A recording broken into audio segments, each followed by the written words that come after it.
Allez, salut vous, c'est Tilt, j'espère que vous passez donc un très bon début de semaine. On se retrouve en ce mardi donc 5 octobre pour faire un point donc, comme d'habitude sur le marché crypto. En 9 minutes, on ira voir du coup voilà, le Bitcoin et on ira voir deux altcoins, donc le Shiba et le UFO qui sont globalement les leaders tendance du moment.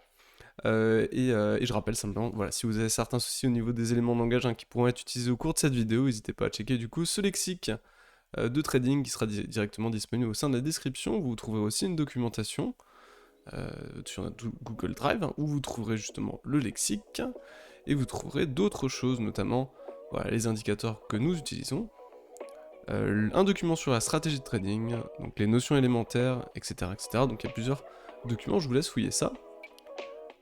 Et on démarre. Alors donc le Bitcoin, d'un point de vue donc hebdomadaire, on clôture effectivement une avalanche haussière d'un point de vue donc candlestick. Ici, donc on vient effectivement, voilà, on reprend un peu de recul. On voit qu'on est effectivement du coup porté par une tendance donc, assez lourde tout de même d'un point de vue hebdomadaire. On vient du coup trouver support sur le Vegas 3 jours et derrière on réintègre le Vegas Daily, donc sur l'unité inférieure, et on est en train aussi maintenant, désormais, de tenir le Vegas Daily. Donc finalement on a trouvé appui et on retrouve un appui maintenant sur des unités de temps qui sont entre guillemets maintenant plus courtes. On voit aussi que c'était forcément aussi ça convenait à un niveau de chartiste voilà, de prix. Donc on avait un niveau de suivi de tendance plus un niveau chartiste qui du coup a bien réagi pour le moment. On clôture effectivement une avalanche haussière, ce qui est quand même voilà, assez positif. Bon, à remettre en perspective, on avait quand même ici, pareillement, une avalanche haussière aussi. On voit que derrière, bon, on a eu une candle ici d'hésitation quasiment totale, et derrière, sanction. Donc, effectivement, on va pas non plus se presser. Ici, effectivement, bon, c'est positif. On réagit sur des niveaux de suivi de tendance qui sont positifs. Le contexte ici, tout de même, est différent du contexte qu'on a pu avoir ici. Là, on était vraiment dans une sorte de parabole, tout de même. Alors que là, non. Enfin, c'était pas une parabole, mais on n'était pas dans les mêmes contextes. En tout cas, là, on est bien corrigé, on est venu chercher des niveaux de suivi de tendance, et on est en train maintenant de tenir petit à petit chaque niveau de suivi de tendance inférieur. Donc maintenant, à voir si on fait aussi la même chose, effectivement, avec ce Vegas H4, si on pouvait maintenant reprendre une tendance H4 assez soutenue, ça permettrait du coup d'avoir un Vegas rouge derrière qui viendrait, hop, et qui viendrait du coup être suivi de la même manière sur des rachats, ainsi de suite. Ce serait globalement bon signe. Donc voilà, d'un point de vue, voilà, 3 jours weekly, c'est positif. En l'état, maintenant, il va falloir quand même valider avec voilà, minima une bougie cette semaine de continuation haussière. C'est ce qu'on voudrait. On voudrait pas trop ce type de bougies là qui sont quasiment impendues. On voudrait tout de même une bougie de continuation haussière pour justement pouvoir valider ce socle de support qu'on a instauré finalement à 40 000. Alors, on revient effectivement désormais, on va commencer à rattaquer finalement des niveaux que les vendeurs, alors, ont rejeté déjà une première fois. C'est quand même à noter, d'un point de vue logarithmique, on est déjà dans cette zone, d'un point de vue linéaire, on n'est pas encore dans cette zone. On n'est pas encore dans cette zone, c'est à partir finalement des 51 000. Voilà, les 51 000, jusque finalement 57 000, toute cette zone est une zone extrêmement puissante pour les vendeurs, où effectivement, toute structure de retournement dans cette zone peut être payée en l'état, étant donné qu'on est vraiment dans une zone idéale finalement, c'est une zone de spot. Pour ceux qui suivent les étapes stratégiques de la documentation, c'est le spot. Et le spot ici, voilà, si on trouve retournement dans cette zone, c'est idéal en fait.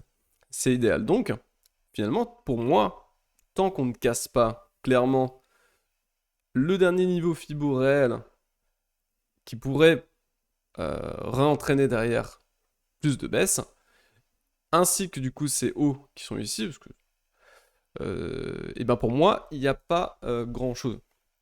Il n'y a pas grand chose finalement. Donc maintenant, ça va prendre encore du temps.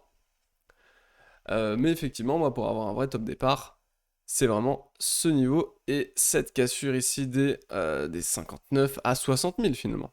qu'il va falloir du coup parvenir à casser. Donc voilà, alors, en l'état, on est à 50 000. On a de la marge. En fait, on a de la marge. Bon, à part si derrière, effectivement, on commence à instaurer des choses qui sont vachement chouettes, du genre, voilà, ce genre de petites de tendance avec toujours un Vegas Daily qui commence à se réorienter de plus en plus à la hausse, avec des setups daily en suivi de tendance, type divergence cachée, etc. Pourquoi pas reprendre un trade finalement dans ces zones, etc. à l'achat pour pouvoir suivre la tendance et voilà. Mais en l'état, pour moi, c'est trop prématuré finalement pour pouvoir passer massivement à l'achat en fait. Hein.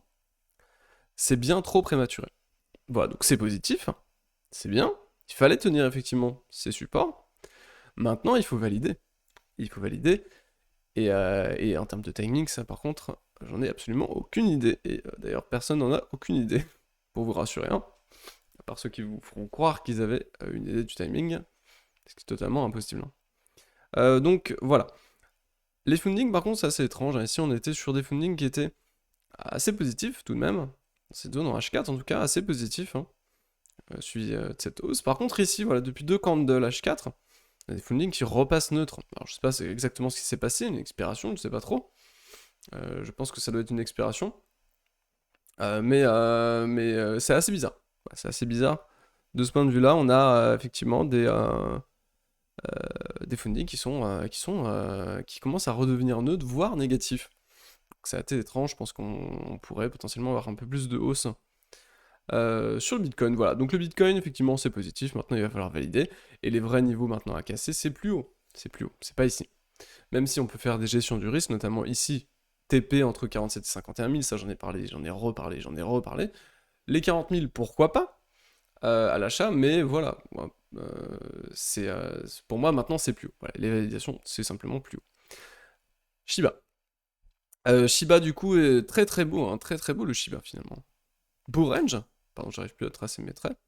Très beau range qui casse à la hausse. Donc breakout aussi ici, finalement. Signal du coup qui est donné là en cours de clôture à 0,000013, qui est donné du coup ici. Voilà, en fait un stop qui peut être directement mis en réintégration. Un stop manuel, attention, réintégration, et puis là on vient chercher du 2, du 3, du 4, du 5, on vient chercher la mèche. Ça c'est vous qui, ça vous regarde en termes de risk management. Mais sinon, voilà, c'est très très beau le Shiba qui du coup était venu, voilà, gros pump, hein, qui ensuite derrière vient pullback. Le Vegas Daily, juste parfaitement, hein, on voit paf, c'est parfait, c'est parfait, c'est parfait, et ensuite ça casse. Honnêtement, ce graphique est très propre, est vraiment très très propre, étonnamment propre. Il est étonnamment propre. J'avais pas vu ce graphe, hein, mais effectivement, il est très très propre. C'est vraiment un cas d'école pour le coup. Et le UFO, donc lui, par contre, qui, bon, donnait déjà un signal finalement il y a quelques jours. Il passe en tendance, mais finalement, pas de signal particulier de ce point de vue-là, étant donné que maintenant, bon, effectivement, il est maintenant sur un ATH. On évite d'acheter des ATH, hein. On peut retracer sans problème. Finalement, vous l'aurez remarqué, hein, j'ai même pas besoin de le tracer. Voilà, le double bottom. On pourrait très bien revenir le chercher. Ou alors décomposer, on voit qu'on a un socle ici de prix sur ces niveaux, donc pourquoi pas décomposer 2 entrées ici et ici, voilà, au fur et à mesure hein, de la correction. Mais c'est positif, en tout cas c'est positif. Ce qui a été donné ici est très positif, hein. Creux, plus bas, plus haut, plus bas, plus haut, plus haut, plus haut. Très bien, on achète des retracements désormais. On cherche en tout cas à acheter des retracements. Allez, je vous laisse passer du coup une excellente journée, on se retrouve demain avec Matt. C'était Tilt, à plus. Salut, salut.